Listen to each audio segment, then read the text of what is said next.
Seseorang mengatakan bahwa setiap orang itu pasti akan mengalami yang namanya kehilangan. Entah itu kehilangan orang, kehilangan barang, kehilangan harta, atau kehilangan apapun itu yang berharga dalam hidup kita. Nah, ini disebut dengan stages of grief, di mana setiap kita kehilangan itu pasti ada tahapan-tahapannya yang kita lakukan gitu. Nah, tahapan yang pertama itu denial, menyangkal seolah-olah ini tuh nggak kejadian, seolah-olah ini tuh salah gitu. Padahal udah jelas kejadian, tapi kita belum percaya gitu. Nah, stages of grief ini kebetulan beberapa hari belakangan, gak beberapa bulan sih, baru sekitar belum 100 hari lah. Itu dialami oleh saya sendiri gitu. Dan yang pertama itu saya melakukan penyangkalan, nggak percaya, kayak pengen drama gitu, kayak pengen drama tapi nggak bisa gitu, karena kayak masih sadar itu kejadiannya di rumah sakit. Dan kejadiannya di rumah sakit dan sekitaran situ, di ruangan itu kebetulan juga pasien-pasiennya memang udah pada sepuh dan kritis gitu. Pengen kayak gimana sih, kayak orang yang di TV-TV gitu, orang yang kehilangan, nangis kejer gitu. Tapi waktu itu sadar, enggak, di sini bukan waktu yang tepat gitu, karena ada pasien-pasien yang perlu ketenangan gitu. Nah, itu yang pertama, pasti menyangkal gitu.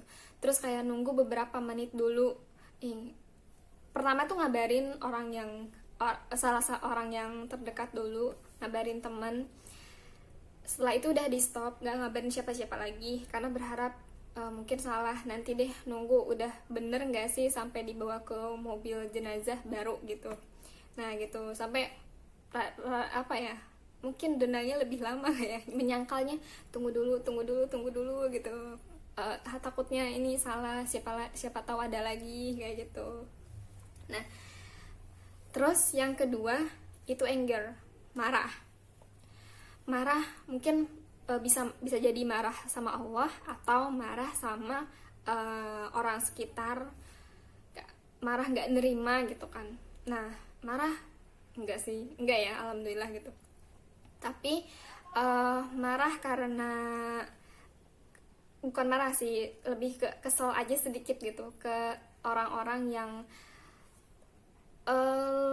mempush gitu buat kayak menyadarkan posisi yang sekarang gitu. Kakak pertama perempuan harus bisa jadi ibu, harus banyak banget gitu, kayak ya itu bagus, misalnya itu untuk kebaikan saya dan keluarga, tapi boleh nggak sih di sini tuh lagi kasih waktu dulu, kasih jeda dulu gitu kan. Nah itu mungkin marah tuh pasti ya, orang lain juga yang namanya kehilangan tuh pasti akan merasakan marah, meluapkan emosinya dia gitu, karena ya belum menerima itu gitu. Kemudian yang ketiga itu menawar, kenapa nggak aku aja, kenapa nggak nanti aja, kenapa harus dia gitu, kenapa bukan saya gitu, kayak nawar gitu, padahal kan itu udah kejadian. Nah, yang keempat itu depresi karena kehilangan itu.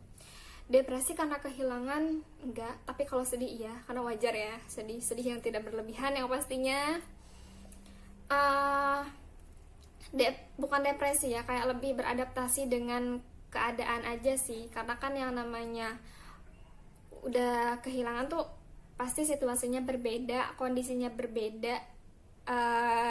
Yang sepertinya begini terus sekarang jadi gini gitu, kayak lebih menata diri, beradaptasi aja sih, kayak lebih menata diri, nahan ego, pengennya rebahan atau pengennya gimana gitu, tapi harus lebih ekstra lagi gitu kan, bantuin apa kayak gitu, lebih ke situ sih, lebih menyesuaikan dirinya gitu. Yang kadang kadang egonya pengen muncul, tapi lagi-lagi ingat nggak boleh gini gitu, tapi ntar gitu lagi, kayak ya adaptasi, bosen, wajar sih mungkin kayak ngerasa bosen gini terus gitu kan, tapi ya itu nanti akan berlalu gitu.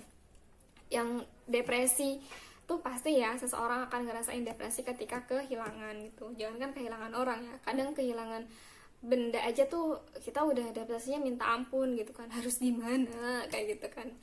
Nah terus yang kelima itu adalah tahap baru menerima gitu.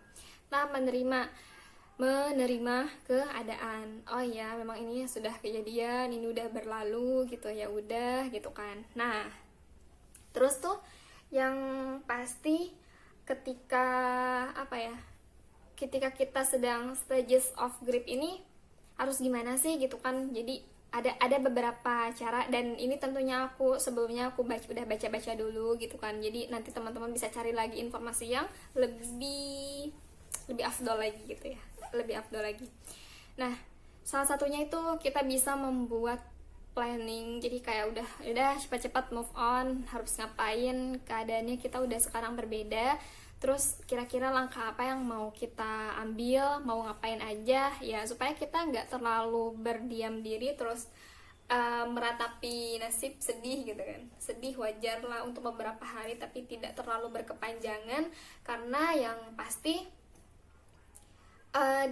dia udah nggak ada nih, misalnya udah nggak ada ya, kita masih hidup ya, kita terus berjalan dong kehidupannya gitu. Yang pasti mendoakan tuh udah pasti ya, mendoakan udah pasti jadi pribadi yang lebih baik lagi itu udah pasti gitu kan. Nah itu membuat planning sih, kayak membuat rencana ke depannya mau ngapain, rencananya mau ngapain, dan awalannya kita harus ngapain dulu, kayak lebih didetailkan lagi, diobrolin lagi, dan setelah itu baru kita laksanakan. Itu sih yang membuat salah satunya nggak terlalu keingetan terus, nggak terlalu dipikirkan terus gitu. Jadi ada hal-hal yang mesti kita lakukan, ada hal-hal yang harus kita lakukan gitu, karena kehidupan akan terus berjalan. Dan sama kita juga sebenarnya nunggu waktunya aja sih gitu. Itu yang disebut dengan stages of grief. Jadi menyangkal, tadi lupa ya, menyangkal, marah, menawar, terus depresi, dan yang terakhir adalah menerima. Sebenarnya sih banyak ya stages of grief itu, bahkan ada juga yang bilang 7 tahapan, tapi aku cuma ngambil 5 tahapan. Oke, terima kasih, semoga bermanfaat. Learning is never ending. Ini adalah masih dalam rangka belajar. Terima kasih.